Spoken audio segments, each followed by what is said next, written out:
3 bandits neutralized in Taraba as police ASP dies in gunfight.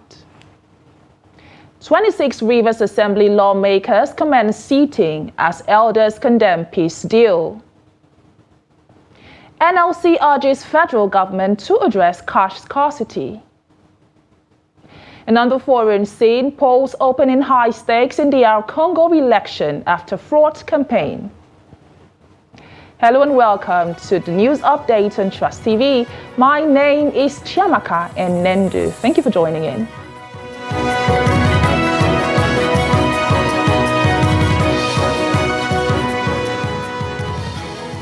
A fierce gunfight battle between men of the Taraba State Police Command and suspected bandits on the hills of Yoro and Mararaba Kunini in Yoro and Lao local government areas has resulted in the death of an assistant superintendent of police and 3 bandits. The police public relationship officer, Usman Abdullahi, confirmed the development to newsmen, saying the incident happened on Tuesday. Abdullahi said the invasion of the kidnappers' den by the anti-kidnap team of the state command was to rescue the 23 persons that were kidnapped in the early hours of Tuesday. A third-class monarch, 2 police officers and 20 others were kidnapped in Purple community on Monday. At the end of the encounter, which lasted over 30 minutes, 3 amongst the bandits were shot dead, while others escaped with varying degrees of gunshot injuries. The 1 Division Nigerian Army says its troops have neutralized the bandit and recovered arms and ammunition in Sabon Birni, Igabi local government area of Kaduna State. The division's acting Deputy Director Public Relations, Lieutenant Colonel Musa Yahaya, said these in a statement, saying the incident occurred on December the 17th when troops ambushed bandits in the area. Yahaya said the troops recovered 1 AK-47 rifle and magazines loaded with 15 of 7.62 mm ammunition, a Boafang radio and 2 technophones. According to him, the general officer commanding the division, who is also the force commander, Operation Wheel Punch, Major General Valentino Coro, applauded the troops for their resilience, and he also applauded them for their hard work. And gunmen have kidnapped an Akwa Ibom State High Court Judge Justice Joy Uwana and her driver and killed her police escort. It was gathered that the gunmen posed as vigilante operatives on the Uyo-Okobo Road on Monday night, blocking the road and preventing Justice Uwana from returning from the court sitting in Oron. The gunmen were said to have opened fire, instantly killing policemen attached to the judge, thereafter abducting the judge and her driver. The chairman, Nigeria Bar Association Oran branch, Torosco Eyene, who confirmed the incident on Tuesday in Uyo, said the judge was kidnapped along the Okobo axis. Eyene said members of the NBA have scheduled a meeting with the Commissioner of Police and State Security Service on Wednesday. And when the police public relations officer, Akwa Ibom State Police Command, SP Odiko MacDon, was contacted, he described the incident as unfortunate, adding that the CP had ordered a discreet investigation into the matter. And Justice Inyang Ekwo of the Federal High Court Abuja has granted the request of the alleged terrorist negotiator Tukur Mamu to have access to his personal physician over alleged deteriorating health condition. In a ruling, Justice Ekwo ordered that Mamu's medical director should be allowed to treat him, subject to the supervision of the Department of State Service teams of physicians. Justice Ekwo, who agreed with the argument of Mamu's counsel, Johnson Usman, asked the federal government lawyer, David Kaswe, if the defendant entitled to his own medical team. And he also said that he had subsequently adjourned the case to February 26 to 28, 2024 for continuation of the trial. And Mamu is standing trial over his alleged relationship with terrorists that were involved in the Kaduna-bound train attack in 2022. He was arrested on the 6th of September by Interpol in Cairo, Egypt, on behalf of the Nigerian government. And residents of Benue State are expressing positive views regarding the improvement of security across the state. Benue State has been inundated with security challenges that is responsible for the displacement of thousands of people and the destabilization of the polity. Jamie Atzande reports. some of the residents are saying that the presidency should be commended for the improved security situation in the state, owing to President Tinubu's drive to end insecurity in the country. It's an improvement, and the cogent reason is this. The president of this country has taken the issue of security challenges very seriously, and so as a result of that, we have less security challenges in Benue State and as well as other states. Others, however, say the credit should be given to Governor Alia, whom they say is exploiting every arsenal within his constitutional powers as the chief security officer of the state. We saw movement of military personnel in the state, especially in areas of Sankara, where most of these things have been outside armed attack from people who have cattle, people who are working for cattle owners. So by and large, I would say that the situation has improved because I do not longer receive everyday news of attacks by armed men in the name of herdsmen. I do not hear cases of kidnappings every day, so I would say that that's improvement. Another group of residents say some communities have invoked spiritual forces to end criminality and violent acts, hence the current calm in such places. The security situation there in Sankara now has reduced, though not 100%. The swing that they did has helped a lot. But still, there is a challenge that I will urge the other communities, because the swing that they did in Ukum, those boys are saying it's only in Ukum local government. And actually, it has worked in Ukum local government. It has saved the situation very well. They are saying it's only Ukum local government that did this one. So now, if you ask me, I will ask the Shitile, the Ugondo, and Tongo community to also buy the idea of soap. That's what has really helped the security situation in Sankara. Most Benue residents are calling on all stakeholders to continue with the strategies taken so far to end the tax on the state, be it internal or external. Jimmy Azandi, Trust TV News, Makurdi. The 26 members of the Rivers State House of Assembly loyal to former Governor Nyesom Wike on Wednesday commenced sitting in Port Harcourt, the state capital. The lawmakers led by Martin Amaiwule convened at the House of Assembly quarters. The single item to be considered by the lawmakers is the withdrawal of the impeachment notice against the state governor, Sim Fubara. The state has been embroiled in a crisis following a rift between Wike and his predecessor, Fubara. As part of measures to resolve the rift, President Bola Tinubu met with the warring parties in consultation with the former governor of the state, Dr. Peter Odili. A truce was brokered at the Aso Villa in Abuja. And still in Rivers State, elders of Rivers State comprising former governors, traditional rulers, and other academia and notable technocrats have rejected the 8-point resolution reached at a reconciliation meeting between Minister of Federal Capital Territory Nyesom Wike and Rivers State Governor Sim Fubara. The group in a communique signed at the end of the meeting, which lasted into the early hours of Wednesday, said the directives given by President Bola Tinubu contravened the Constitution of the Federal Republic of Nigeria. The group in a communique signed by the former governor Rufus Ada-George, Chief Anas Sana Ibe, the former spokesperson of PANDEF, and Sir GTG Toby, the former deputy governor of Rivers State, Senator Andrew Uchendu, Senator Ben Birabi, and others said a review of the President Tinubu's directives for the resolution of the political impasse in Rivers State showed that the directives contravened the Constitution of the Federal Republic of Nigeria, which President swore to uphold at all times.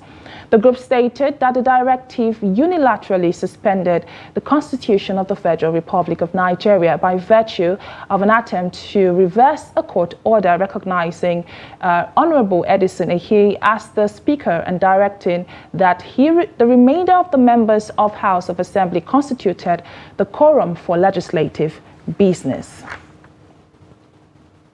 And the immediate past Minister of Labour, Employment and Productivity, Simon Lalong, has been sworn in as Senator representing Plateau South Senatorial District.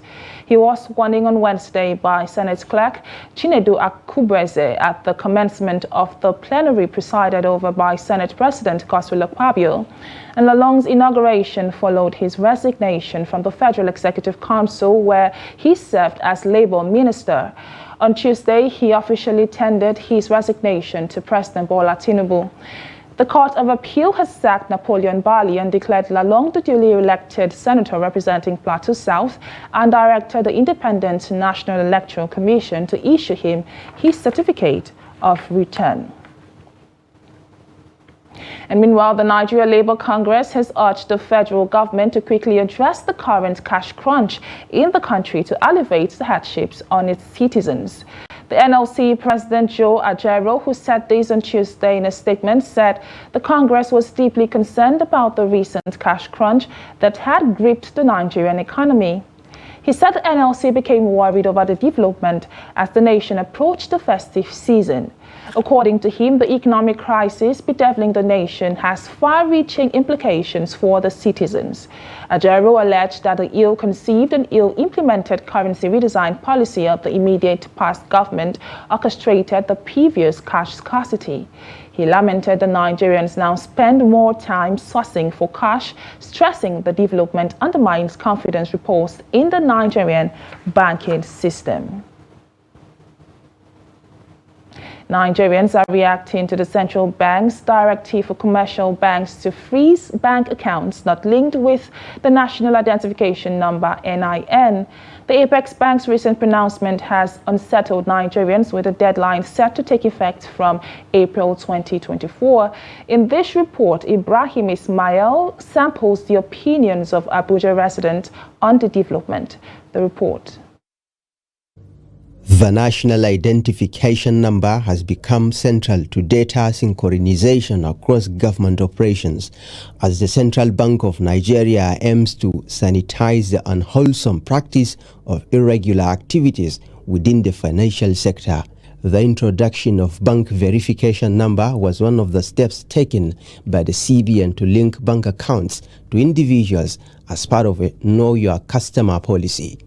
For some Nigerians, the measures being put in place is a welcome development. I urge Nigerians to link up their NIN because for security-wise, it's good to link your NIN as a Nigerian. And this is a number that shows that, yes, you are a Nigerian. Yes. Have you linked up yours? I have done that. The government to try to let people know, and they will give us time. Before they start to disconnect the account. In typical Nigerian fashion, some residents believe the April 2024 deadline should be extended, alluding to the need for more public awareness for effective implementation.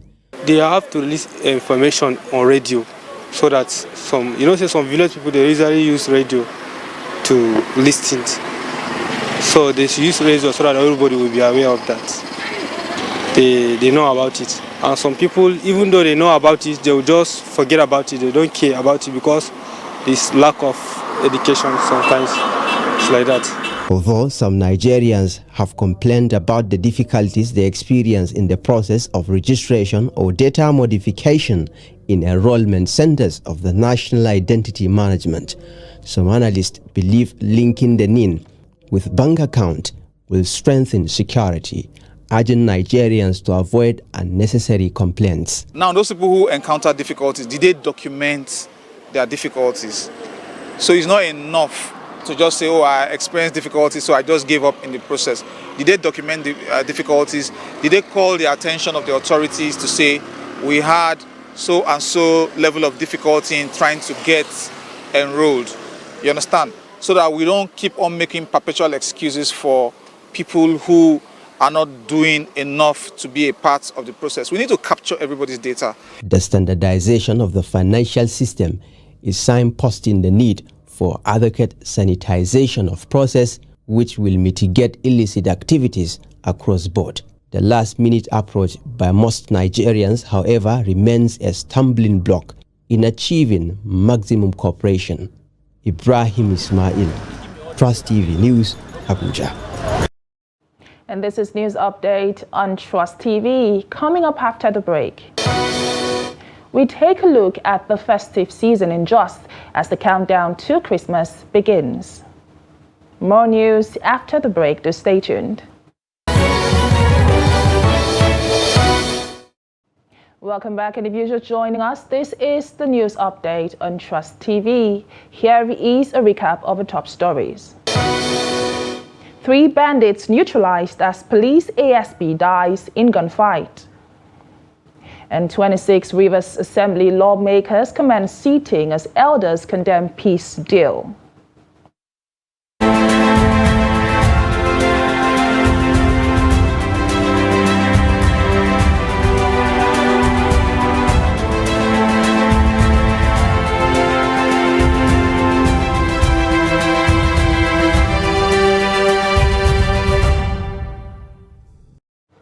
As Nigerians prepare for the Christmas festivities, many households are contending with the soaring prices of goods and services. And some Nigerians who spoke to Trust TV in Zaria are appealing to the federal and state government to intervene in order to make the celebration worthwhile. The report. Choma Victoria Egu, a National Youth Service Corps NYC member serving at FCE Zaria, lamented that the economy has been very unfriendly, adding that the development will mar efforts to celebrate the season in grand style. She however affirmed that despite the economic crunch, she will still go ahead to travel to Kaduna from Zaria to celebrate the season along with her parents. It's one usual thing with Nigeria. When close to celebratory periods, festive period seasons, the price there's always an increase in price. So it's something I already started planning for. My transport money, I've already kept it one side. Since all the money I use for transport, I've already kept it. An entertainer, Oluwaseun Dare, who expressed displeasure over the hardship in the country, lamented that because of the harsh situation, he has cancelled his planned trip to join his family to Lagos and instead decided to celebrate the period in Zaria in low-key. The good thing is the transportation from Zaria to Lagos is something else. Yes. I've checked. Over 20 plus. In short, we were supposed to go to Ogun State and we'll have this car that will be taking us down there. Go and come is at 5,000 naira. So per person. So imagine you travel, you go come back. What happened January when you're back to Zaria? Dare further explained how he intends to celebrate the period with the little resources at hand. So it's better myself and my family will go get this kilo meat. And we'll just enjoy ourselves. We'll have better Christmas to come. Although a visit to the Dogarawa goat market in Zaria revealed low patronage, sellers however attributed the development to the fact that most celebrants prepare to buy their goats on Christmas Day Eve. Mohammed Uwis, a goat seller, said they could not afford to purchase enough goats this period due to lack of capital. He however stated that the little they could get have slightly increased in prices compared to last Christmas due to the severe economic downturn. Uwis said, though the goats are sold as low as 30,000 for a small he-goat and 50,000 for a medium size, the prices have soared compared to last year's festive period. And see that the market is dry and this is Christmas Eve. The market should have been busier, but because of the harsh economy, the animal dealers don't have enough capital. At the Young Cafe Motor Park in Sabogari, where some travelers declined to speak with us on camera, few passengers were noticed at the park going to the south and east. This may be attributed to the fact that there are still few more days to Christmas Day. And the city of Jos, Plateau State capital, is wearing a new look as government, individuals and organizations decorate their premises and strategic locations across the city ahead of the Christmas and New Year celebrations. Trust TV's Dixon Adama, who visited some areas, reports that Christmas lights and other decorations are beautifying the city with just days to Christmas. The report. Christmas lights are said to symbolize the stars, particularly the Star of David that appeared in Bethlehem on the night Jesus Christ was born. Since then, Christians use Christmas lights in their homes, churches, organizations, streets, among other places. This practice has been in place from time immemorial.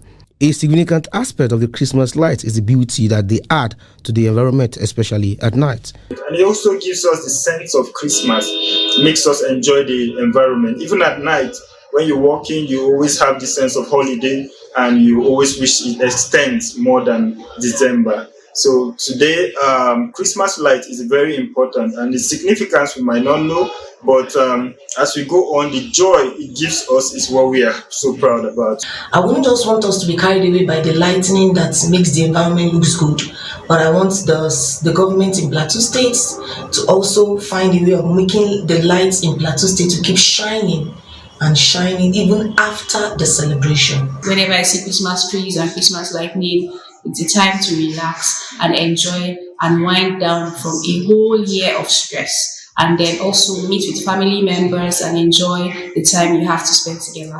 But generally, Christmas lighting is always top gear. This Christmas light is in addition to other Christmas decorations like the Christmas trees, season greetings, signs, flowers, Santa Claus activities, among other things. For sure, this has become an exciting aspect of the Christmas celebration, which Christians faithful often find necessary and appealing, hence the yearly practice by the faithful. And now to business news. The federal government, in collaboration with the Bank of Industry, will begin the disbursement of loans worth 75 billion naira to micro, small and medium enterprises across the country. This notice was contained in a statement signed by the Special Assistant to the President on MSMEs and Job Creation Office of the Vice President, Temitola Adekunle Johnson, who said the beneficiaries will enjoy an interest rate of 9% on the loans. Johnson also explained that the loan initiative was targeted mostly at women and youth. He added that the Tinubu-led government has collaborated with stakeholders across the public and private sectors to provide massive support for MSMEs, both in grants and loans in the past. The presidential aide cited the recent upward review of the Access Bank loan scheme for MSMEs from 30 billion naira to 50 billion naira. The statement also revealed that the present administration is committed to providing massive support to MSMEs both in grant and loans.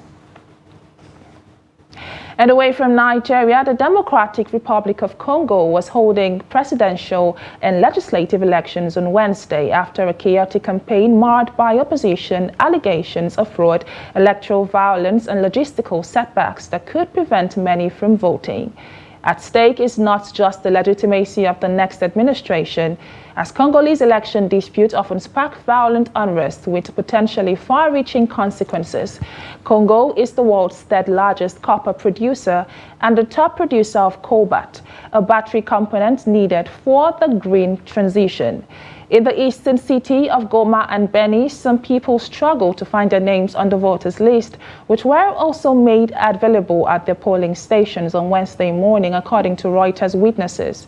In Bunia, also in the eastern Congo, security forces fired warning shots into dispersed protesters after a voting center was vandalized and kits destroyed, a Reuters reporter said. A provincial election commission official told journalists that people displaced by violence in the region had protested because they wanted to vote in their hometowns.